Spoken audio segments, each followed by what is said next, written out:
My prompt is, what is the relationship between knowledge and culture? I have three objects: a picture of a cow, a book that explains stories, legends, and a few pieces of language from Aborigine Australia, so it's called Chirani.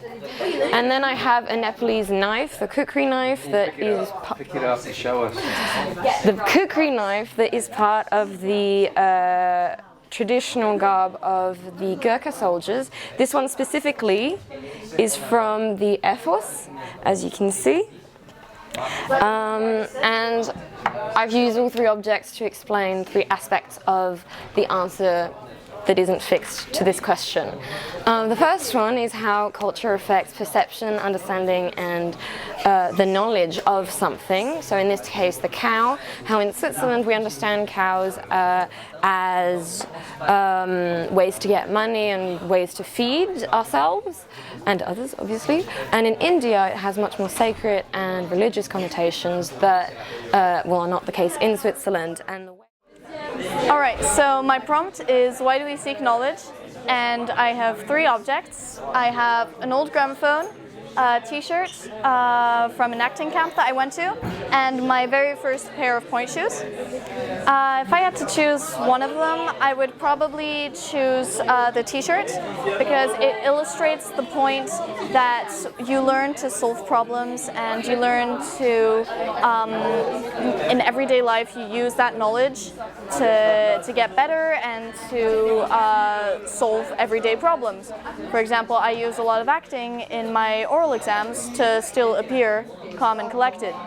And the reason that we actually seek all this knowledge is because what we don't know we're afraid of, which is why some people are afraid of the dark, because they don't know what's in the dark.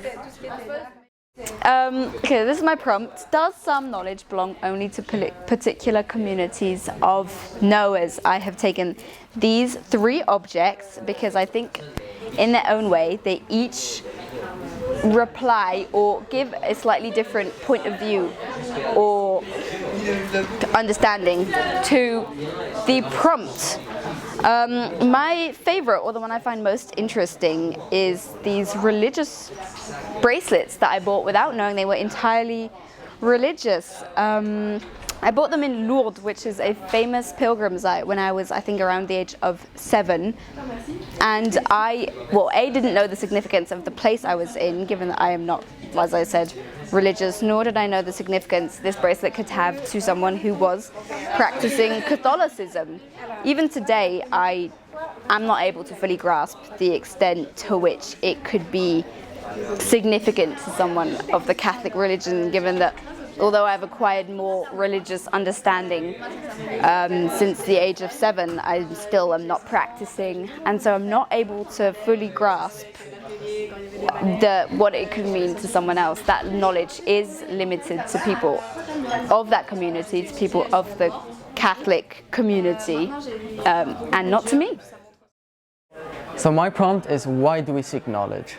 So I have three objects to showcase this, which is medicine, a chessboard, and an iPad.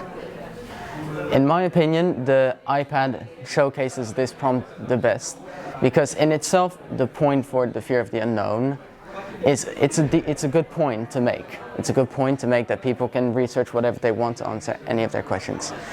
But the idea behind the algorithm, which limits the scope of the people who search things, I think is a very good way to showcase this question.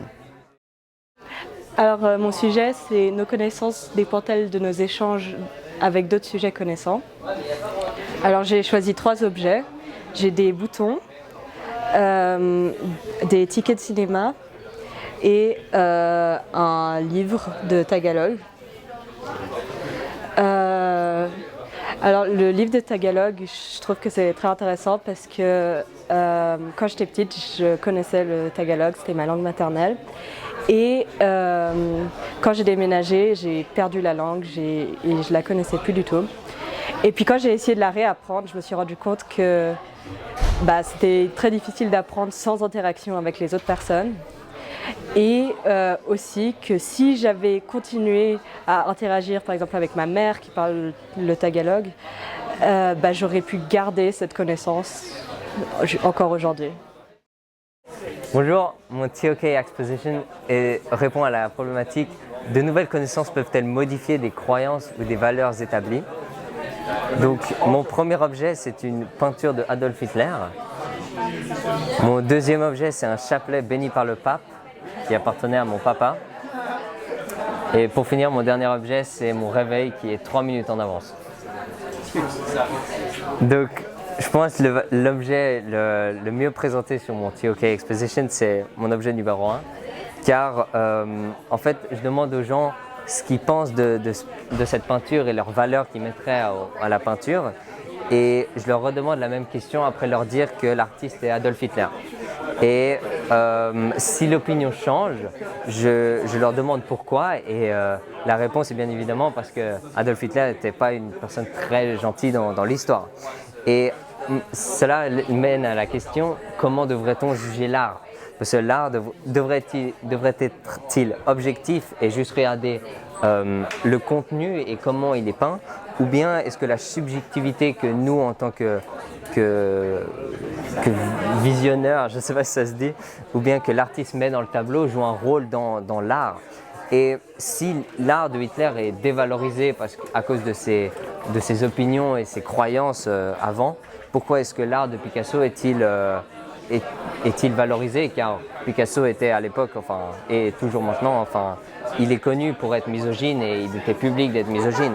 Donc en fait, c'est toujours une question qui est ici aujourd'hui, comment est-ce qu'on juge l'art? Ok, donc mon prompt c'est comment faire la distinction entre la connaissance, la croyance et l'opinion. Donc pour ces trois, alors on devait choisir 3 objets et j'ai choisi 3 objets qui étaient associés à chacun des termes. Donc pour la connaissance, j'ai choisi le Eyes Open, un ancien livre d'anglais. Pour la croyance, j'ai choisi une Bible que j'ai reçue lors de ma confirmation il y a 1 an. Et pour l'opinion, j'ai reçu un maillot du Bayern car je supporte le Bayern. Et donc pour moi, l'opinion est liée à ce maillot du Bayern. Alors pour moi, l'objet le plus important de mon exhibition, ce serait peut-être la Bible, déjà qui est la plus représentative pour moi, mais également pour moi qui a le lien le plus direct avec la croyance en fait, et qui est l'objet qui lie le mieux avec la croyance comparé aux autres objets avec la connaissance et l'opinion. Okay, so my prompt is how important are material tools in the production or acquisition of knowledge. So my 3 objects are first the abstract sculpture of a pepper, and the vase Savoy, and the view of an exhibition called Le Vide by Yves Klein. The object I choose as presenting one of the most important points is the abstract sculpture of a pepper, because it explains how the important tools are in fact important, because it was made with a cutting machine that allows to give precision that a human is not able to have, and we can in fact then produce objects that we couldn't be producing without the help of material tools. So my prompt is how might the context in which knowledge is presented influence whether it is accepted or rejected. So my 3 objects are these biscuits with the Nutri-Score on it, this pamphlet I got at the hospital, and this poster from World War I. So in this case, the context of this propaganda poster is very important because the context is the war at the time. So at the time, the message of the poster, the reason as to why it was released was for the men of Britain to enlist in the war. But to us, we look at it now, and we do not get the same message at all because the war is over, obviously. So we look at it from a historical point of view, but we do not receive the message that it was initially intended to give out. So to us, it might seem ineffective, even though it might have been very effective at the time. So my prompt is how important are material tools to the production and acquisition of knowledge? I chose 3 objects, which are firstly painting knives, secondly a music cassette, and thirdly Islamic art. So the most important one would probably be the Islamic art because it shows that material tools aren't always important to the production of art and therefore knowledge. because it's based on maths and therefore it's a concept that doesn't require representation in the physical world.